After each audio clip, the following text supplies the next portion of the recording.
commissario Longo promette che per agosto tutti i calabresi saranno vaccinati. Stiamo compiendo ogni sforzo. Per la 4 giorni di Vax Day programmata in onore di San Francesco, l'obiettivo dichiarato è raggiungere quota 120.000 dosi inoculate, obbligatoria la prenotazione.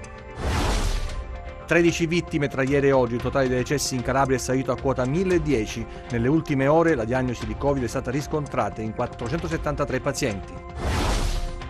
Maxi Blitz della Guardia di Finanza e Carabinieri che ha portato all'arresto di 56 persone nell'ambito dell'inchiesta sul commercio fraudolento di prodotti petroliferi condotta da Diadi Catanzaro. Buonasera dalla redazione del TG10. Raggiungere 20.000 dosi di vaccino anti-Covid al giorno è questo l'obiettivo del Vax Day organizzato dal 1 al 4 maggio in concomitanza con i festeggiamenti per San Francesco di Paola, protettore della Calabria. Il commissario Longo promette vaccinazioni a tutti i calabresi concluse entro la fine dell'estate. Intanto ci sono novità imminenti anche per i caregiver, le annuncia il responsabile della protezione civile. Sul piano vaccinale abbiamo portato il trend molto alto perché siamo ormai a 10-12 mila vaccinazioni al giorno, per cui insomma stiamo andando bene. Speriamo di poter concludere in fretta ultra ottantenni e categorie fragili, che sono le cose che ci interessano maggiormente. Parla di numeri confortanti e in crescita il commissario Longo. Ieri si è superato del 4% il target nazionale fissato. Le capacità vaccinali ci sono, abbiamo messo in campo tutti, abbiamo chiamato in campo tutti e tutti hanno risposto come si deve. Sono collaborativi, ci stanno dando una mano tutti, medici medicinali generali, pediatri di libera scelta, anche le farmacie, stiamo attrezzandole in modo che possano darci anche un grosso supporto, un grosso aiuto in questo senso. La promessa è quella di concludere entro la fine dell'estate la vaccinazione per tutti i calabresi. Speriamo di poterla vaccinare prima della fine dell'estate, ecco, questa è la speranza, poi insomma. Vedremo. Dall'1 al 4 comunque si attende grossi numeri. Prima dose ovviamente. No, come completata, okay. Prima dose. Intanto si punta a raggiungere le 20.000 dosi al giorno, soprattutto nei nuovi Vax Days, organizzati da Regione Calabria, Commissario ad Acta, Protezione Civile, Difesa e Croce Rossa dall'1 al 4 maggio in concomitanza con le feste per San Francesco di Paola. Se non dovessero bastare, bisognerà arrivare a scorte zero. Questo quanto detto, 21 i centri principali aperti dalle 9 alle 22, ma saranno in funzione anche quelli ordinari per un totale di una 90 di centri di vaccinazione. Anche in questo caso la somministrazione è riservata ad over 80 soggetti fragili, persone dai 60 ai 79 anni, insegnanti di ogni ordine e grado e caregiver. È obbligatorio prenotarsi sulla piattaforma per evitare disagi e assembramenti e si è anche annunciato che fra oggi e domani e comunque entro il 1 maggio dovrebbero essere attivate da Poste Italiane la piattaforma per la prenotazione dei caregiver. Attivato anche un numero regionale, lo 0961 78 97 75, operativo dal lunedì al venerdì dalle 9 alle 17 e sabato dalle 9 alle 13, festivi esclusi, per chiedere informazioni o comunicare disagi. Sui caregiver stanno in questo momento rilasciando la funzionalità sulla piattaforma. Noi volevo chiarire qui perché si è creato un pochettino di confusione e forse questa qua è pure colpa nostra perché abbiamo comunicato male tutta quanta l'informazione. La Regione Calabria ha lavorato su una piattaforma per i caregivers ed era pronta, la potevamo aprire quasi una settimana fa. È successo questo qui, che Poste Italiane stava per rilasciare la stessa funzionalità e abbiamo evitato di aprire la nostra perché altrimenti i soggetti si sarebbero dovuti registrare su 2 piattaforme. La prima regionale, avere 48 ore di tempo per portare i dati sulla piattaforma di Poste per poi registrarsi su Poste.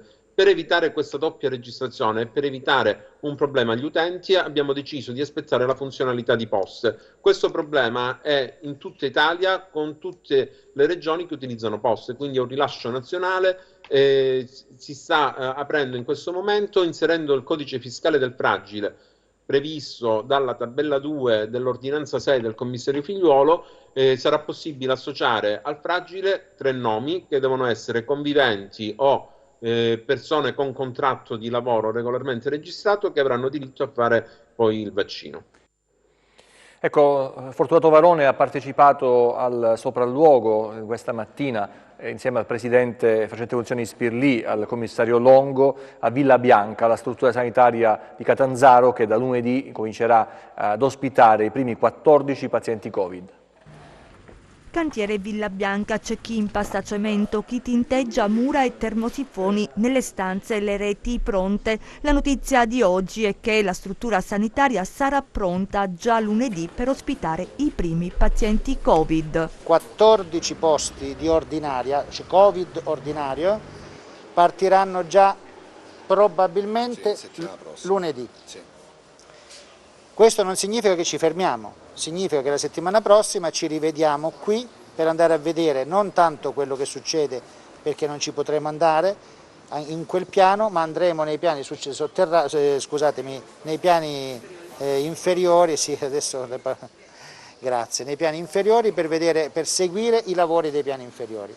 Ci siamo dati un numero congruo di 100 posti e quelli saranno. Come si è arrivati a sbloccare i lavori? Era più semplice procedere con i lavori, affidandoli in maniera diretta ed urgenza. Obiettivo l'attivazione di 100 posti, in corso l'assunzione dei medici. Si potrà contare sull'apporto del professor Torti. A Villa Bianca sarà somministrata anche la terapia con anticorpi monoclonali. Non ci sarà la terapia intensiva, ma un'ambulanza privata pronta per le eventuali emergenze. Archiviate le polemiche degli ultimi mesi con le parole del presidente Spirlì. Avremmo gradito poterli avere già da tanti mesi, da tante settimane, però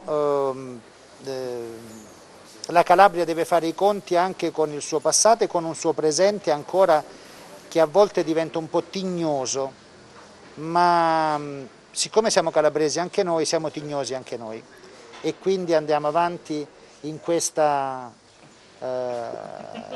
nostro dovere. E il nostro dovere è proprio questo, salvare più vite possibile. Parliamo di contagi nelle strutture sanitarie che purtroppo nonostante le vaccinazioni non sono esenti dallo scoppio di focolai. È successo all'IRCA, struttura medica di Cosenza, vediamo come sta andando.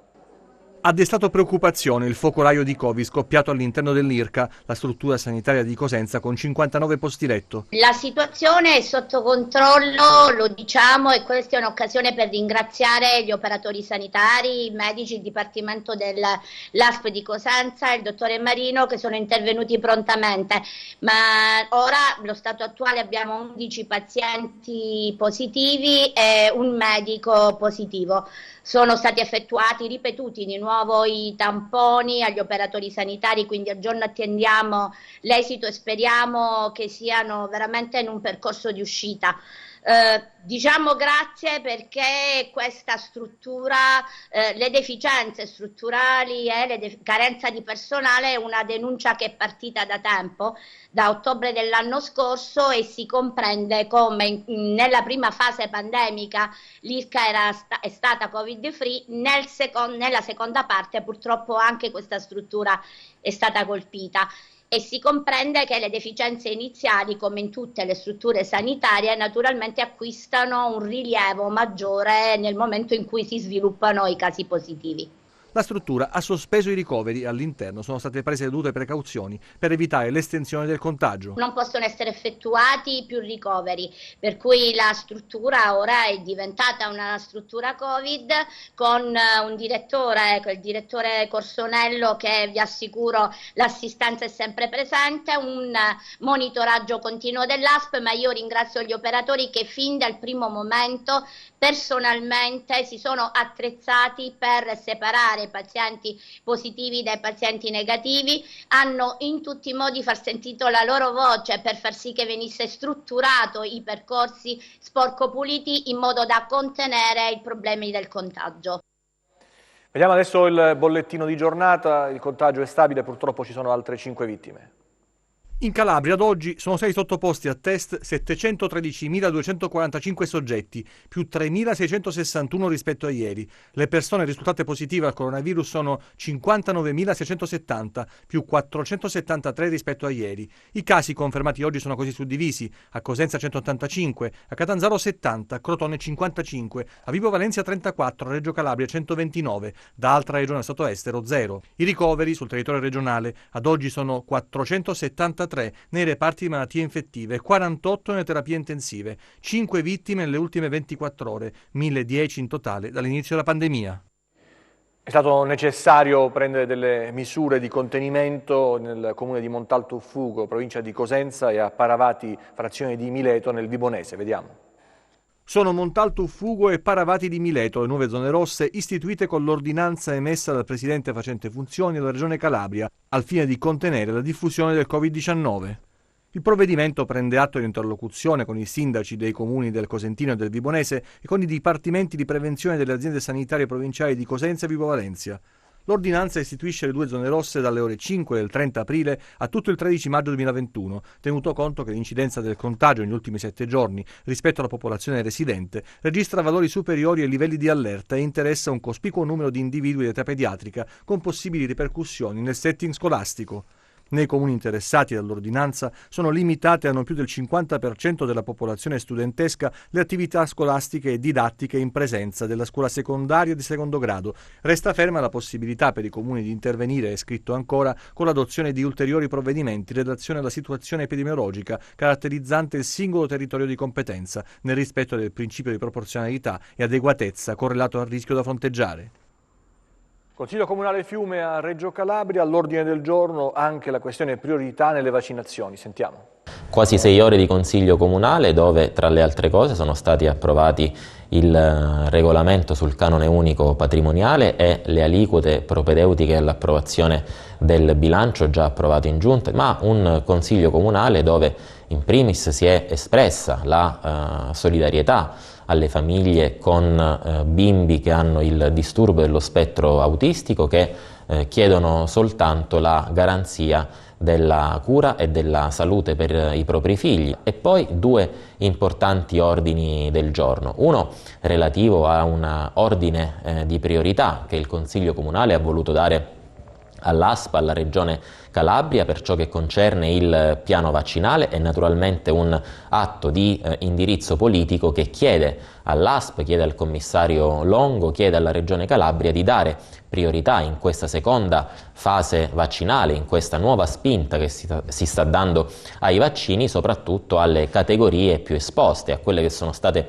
le categorie esposte anche nella fase di lockdown, che ci hanno consentito di avere quel minimo di normalità che sembrava perduta, e quelle categorie che ancora oggi svolgono servizi pubblici essenziali. Mi riferisco ai lavoratori pubblici e privati che ogni giorno, insomma, ci garantiscono i servizi pubblici, dal trasporto alla raccolta dei rifiuti, alle manutenzioni, gli operatori commerciali, insomma tutte le categorie che hanno un elevato livello di esposizione al contagio da coronavirus. E poi anche in Consiglio Comunale, così come fatto in Commissione Bilancio, così come fatto anche in Consiglio Metropolitano, una mozione approvata direi quasi all'unanimità, salvo l'astensione di una consigliere, rispetto alla richiesta al governo di raddoppiare quelle che sono le risorse previste per il Mezzogiorno all'interno del PNRR, all'interno delle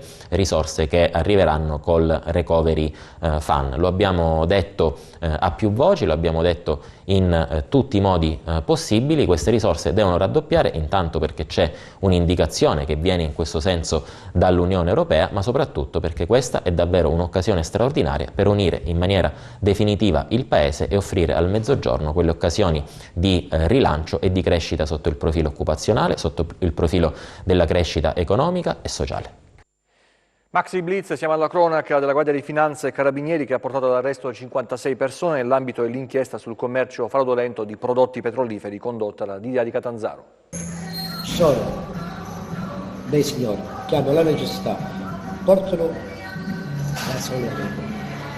alla agricoli moderni. Nuovo step dell'inchiesta Petrolmafia che ha portato l'8 aprile scorso, nell'ambito dell'operazione congiunta delle DDA di Roma, Napoli, Reggio Calabria e Catanzaro, all'esecuzione di un decreto di fermo della DDA catanzarese nei confronti di 15 persone. Chiuso il cerchio sulle attività illecite del clan Mancuso di Limbadi nell'ambito del commercio fraudolento di prodotti petroliferi. Colpiti gli assetti organizzativi e logistici del sodalizio. Questa mattina i Carabinieri del Rosso e il nucleo di polizia economico-finanziaria della Guardia di Finanza di Catanzaro, coordinate alla DDA di Catanzaro, diretta dal procuratore Nicola Gratteri, hanno eseguito un'ordinanza di custodia cautelare emessa dal GIP nei confronti di 56 indagati, 28 dei quali in carcere, 21 ai domiciliari, 4 all'obbligo di dimora e 3 a misura interdittiva. Ecco alcune delle conversazioni captate agli inquirenti, gli interessi dei clan nel redditizio business dei carburanti. Credi, conviene vendere il gasolio questa droga?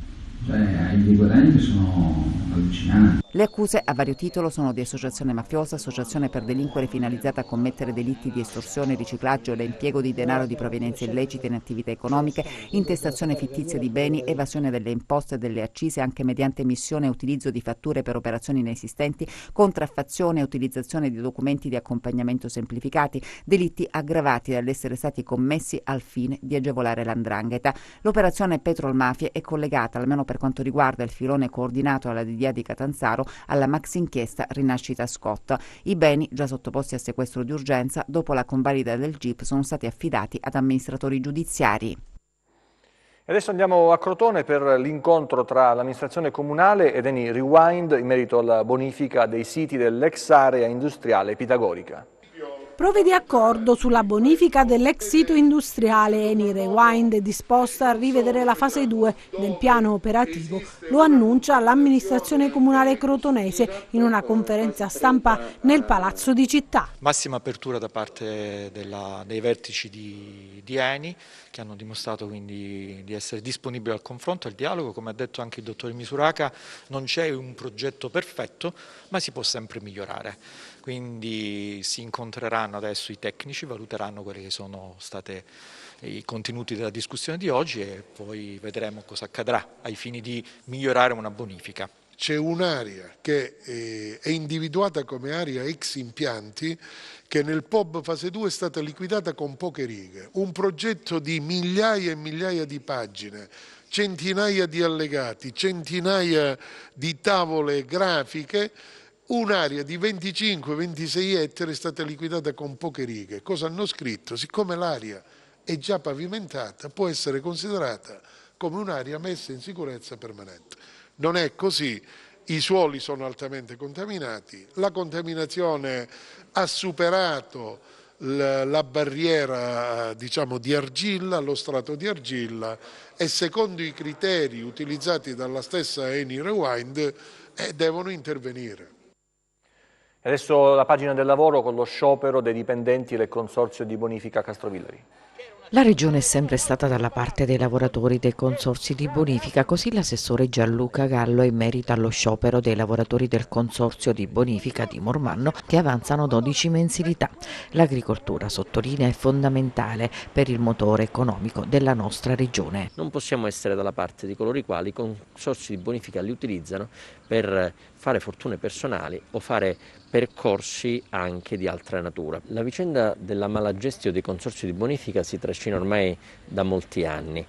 Lo scorso anno, diventato assessore all'agricoltura, la giunta regionale su mia proposta ha erogato ai consorzi di bonifica 3 milioni di euro di fondi Covid e li abbiamo distribuiti fra tutti i consorzi di bonifica, un segnale fortissimo che noi abbiamo dato di attenzione come non c'era ormai da circa un decennio.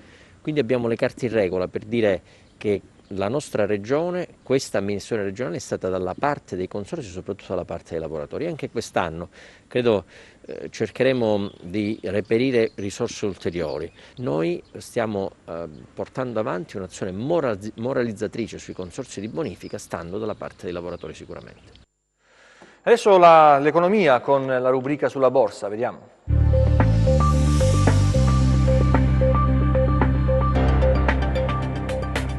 L'Europa chiude in prossimità dei minimi interday e Wall Street rallenta dopo una partenza con nuovi record. Nel primo trimestre del 2021 l'economia statunitense ha registrato una crescita del 6,4%, mentre sul fronte dei risultati spiccano i conti sopra le attese di colossi come Apple, Facebook e Caterpillar. In serata diffonderanno i risultati Amazon e Twitter. A sostenere il sentiment hanno contribuito le indicazioni della Fed, che non intende rivedere la propria politica monetaria accomodante. Ieri il presidente Biden ha presentato un piano per le famiglie da 1.800 miliardi di dollari che si affiancano a quello da 2.300 miliardi per le infrastrutture. I dati settimanali sulle richieste di sussidi di disoccupazione hanno toccato il minimo da inizio pandemia, attestandosi a 553 migliaia, grazie anche alla campagna di vaccinazione che sta consentendo il ritorno al lavoro di un numero sempre maggiore di americani. A Piazza Affari il FTSE MIB archivia le contraddizioni in calo dello 0,7%, sottotono come il DAX di Francoforte meno 0,9%, poco mossi il CAC 40 di Parigi meno 0,1%, flat il FTSE 100 di Londra, resiste l'Ibex 35 di Madrid più 0,3%, oltreoceano hanno sostanzialmente annullato i precedenti rialzi Dow Jones più 0,2%, S&P 500 più 0,1% e Nasdaq meno 0,1%. Sul Forex l'euro-dollaro resta poco mosso a quota 1,211, mentre il cambio tra biglietto verde e yen si attesta a 108,9. Riducono i guadagni le quotazioni del greggio con il Brent più 1,2 a 67,6 dollari e il WTI più 1,1 a 64,6 dollari. Sull'obbligazionario lo spread BTP Bund è pari a 111 punti base, con il rendimento del decennale italiano in risalita allo 0,91%. Tornando a Piazza Affari, fra le aziende maggiormente capitalizzate chiudono in controtendenza STM più 1,6 dopo la diffusione dei risultati e A2A più 1,5, in coda invece Tenaris meno 6,8 dopo i conti, oltre a Saipem meno 4,9 e Stellantis meno 3,8, male anche Amplifon meno 3,5 dopo la trimestrale. Grazie e buon proseguimento di serata. E adesso il meteo con le previsioni per le prossime ore, vediamo.